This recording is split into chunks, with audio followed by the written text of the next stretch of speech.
What's up, my friend? What happenings? Bad mood? Paano? Kanina, naglalakad ako sa may bandang store. MJ Water Refilling Station? Oo, tas bumaba ako, may nakita akong school. Kiwas Integrated School? Yes. And then pumasok ako sa school na naglalakad.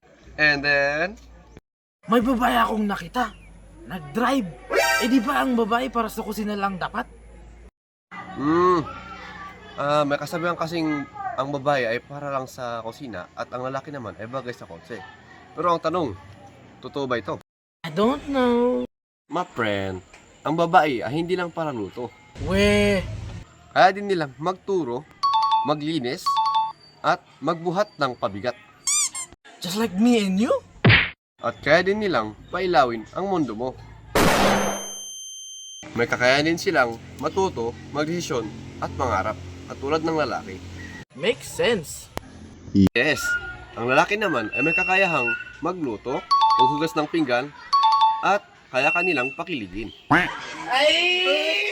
And when choosing a person, We make sure that we choose the right person.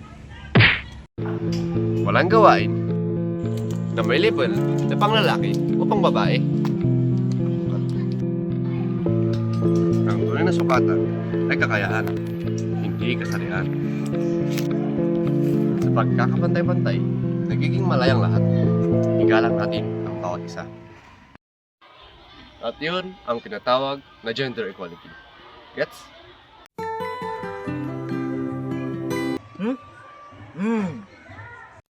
Yan kasi, hindi ka nakikinig. Ano? Kaya ka iniwan.